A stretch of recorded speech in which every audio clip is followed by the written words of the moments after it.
रात के ठीक 1 बज रहे थे। तेज बारिश और कड़कड़ाती बिजली में अपनी बालकनी में खड़ी सौम्या खोई खोई कुछ सोच रही थी।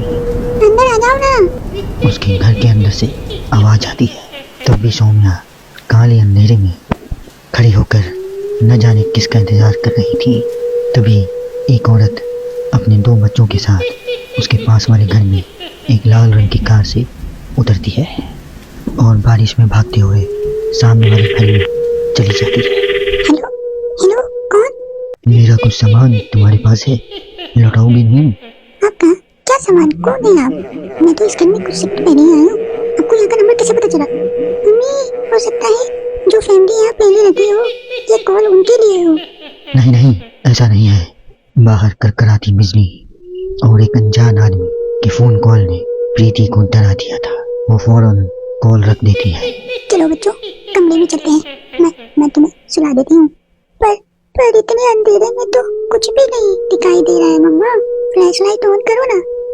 फ्लैशलाइट ऑन करती है, जहाँ उसे ऊपर जाने की सीढ़ियाँ दिखती हैं और चारों तरफ सफेद कपड़ों से ढके फर्नीचर थे। तभी प्रीति की 3 साल की बेटी उससे कहती है, मम्मा, घोस्ट। नो भाई लव, ये तो व्हाइट क्लोथ्स है। चलो ऊपर, मम्मा आपको स्टोरी सुनाएगी।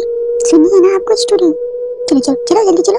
प्रीति अपनी छोटी बेटी को अपनी गोद में उठाती है और अपने बेटे के साथ सीढ़ियाँ चढ़ना शुरू करती है।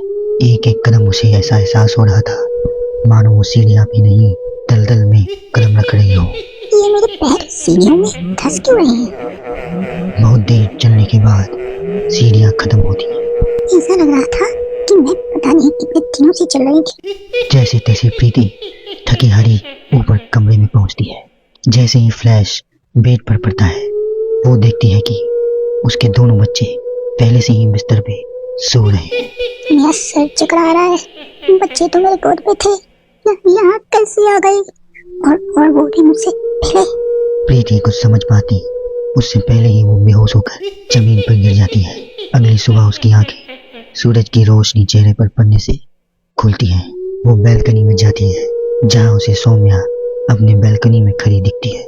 ऐसा लग रहा था मानो सौम्या रात भर से वहीं बालकनी में ही खड़ी थी। प्रीति सौम्या को मुस्कुरा कर देखती है। हेलो, मैं यहाँ कल रात में शिफ्ट हुई हूँ। मेरे हस्बैंड का यहाँ ट्रांसफर हुआ है। आसपास कहीं घर ही नहीं मिला, इसलिए 40 किलोमीटर दूर ये घर यहाँ पे लेना पड़ा। आप यहाँ कब से हैं? पता नहीं, साल हो गए हैं, यहाँ कोई आया ही नहीं। पर अब तुम आ गई हो ना, तो थोड़ी राहत सी लगेगी।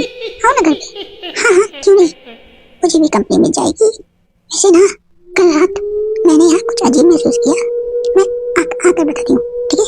प्रीति सौम्या से मिलने उसके घर की ओर जाती। कल रात की घटना उसके दिमाग में ऐसी बैठ गई थी कि वो मनी मन कुछ बुड़बुड़ा रही थी। वो वहाँ पहुँचती है और पिछली रात के इंसिडेंट के बारे में उसको बताती है। ये तो कुछ भी नहीं है, ऐसे कई सारे इंसिडेंट्स वहाँ हो चुके हैं और रोज कुछ ना कुछ होता ही है। मेरी एक फ्रेंड सुरभि वहाँ रहने आई थी। वो अपनी कार में बैठे नई ठिकाने की ओर जा रही थी और खुद से बड़बड़ा रही थी। ये सिविल इंजीनियर्स की लाइफ में बड़ी मुश्किल होती है, जंगल झाड़ियों में रहना पड़ता है। कार एक घर के पास रुकती है। लीजिए मैडम, हम आ गए हैं। आपको कुछ जरूरत पड़े तो मुझे कॉल कीजिएगा, मैं यहीं बगल वाले घर में ही हूँ। सुरभि घर के अंदर जाती है। डाइनिंग टेबल पर पहले से ही खाना रखा हुआ था, पानी का ग्लास भी, टीवी भी ऑन था। ऐसा लग रहा था कि मानो अभी भी यहाँ कुछ था और है भी। चलो, कंपनी अच्छी है, सब अरेंजमेंट्स मेरे आने के पहले ही कर दिया है। सुरभि खाने की टेबल पर बैठती है, जहाँ 5 लोगों का खाना परोसा हुआ था। ये 5 प्लेट पता नहीं किसके लिए सर्व कर दिया है। हाँ जी है। सुरभि अपने प्लेट से खाना शुरू करती है और उसी वक्त बाकी 4 प्लेटों से भी खाना गायब होने लगता है।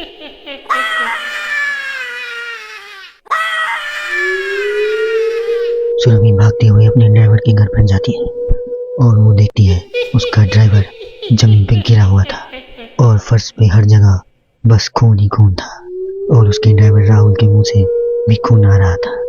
मैम, यहाँ पे आत्माएं रहती है और वो आपको भी नहीं छोड़ेंगी।